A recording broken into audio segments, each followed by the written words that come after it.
Hi guys, welcome back to my channel. Today we're making the classic Baba Ghanouj. Shout out to Summer Khan from Canberra for requesting today's Arabic recipe. I'm going to show you two ways to make Baba Ghanouj at home, a super smoky version and a version that's a little lighter on that smoky flavor. Before we get started, if you like these recipes, please don't forget to give this video a thumbs up and subscribe to keep up with the delicious Middle Eastern food ideas.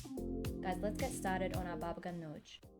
So for our super smoky version of Baba Ghanouj, we want to get our eggplant super charred. We're going to literally place it directly on the stovetop. I've got an electric cooktop, but a gas cooker is even better.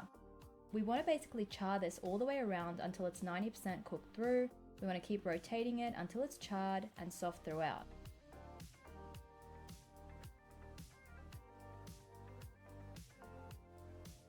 After this was about 90% cooked through, I placed it into the oven at 180 degrees Celsius just to cook through for another 30 minutes.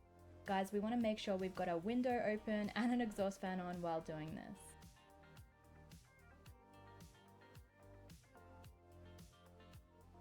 Now for the second way to make Baba Ghanouj, for those who like a little less smoky flavor, we're going to cook our eggplant fully in the oven until it's soft. This took about 45 minutes at 180 degrees Celsius, fan forced.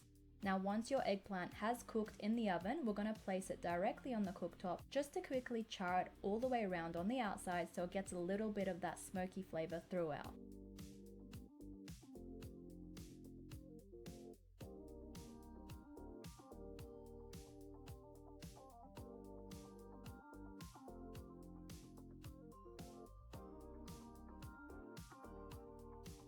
So once you've cooked your eggplant, we're just going to peel away the skin.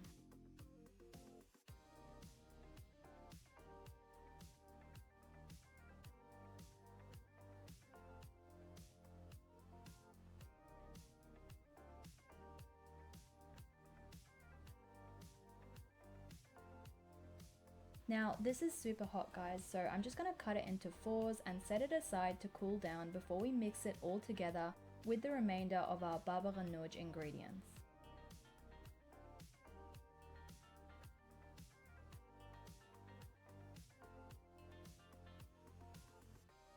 So here I have my eggplant and I've placed it in the food processor.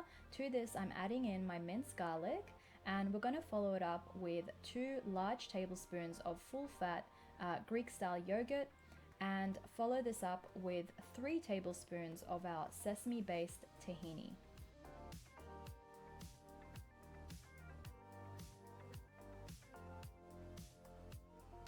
Now to this I'm going to add a squidge of lemon and some salt. Guys, the lemon and the salt are all to taste, so you can always add more after blending.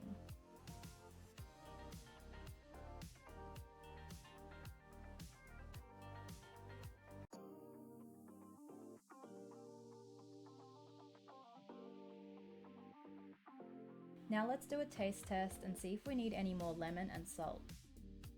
No, so this definitely needs more lemon and salt, and once I've added these in and mixed it through, balance of flavors is perfect and we're pretty much ready to serve. That's it guys, that's how you make Baba Ghanouj. Now I like to serve my Baba Ghanouj with a generous drizzle of olive oil. I've also got a bit of paprika to add to that smokiness, and here I've also got chopped parsley, fresh pomegranate and a sprinkle of Zaatar to decorate. I hope you enjoyed today's recipe. If you want to turn this into a trio of dips, make sure you check out my video on Turkish beetroot and carrot dip. They're also super easy to make and taste amazing. Enjoy guys, and happy cooking.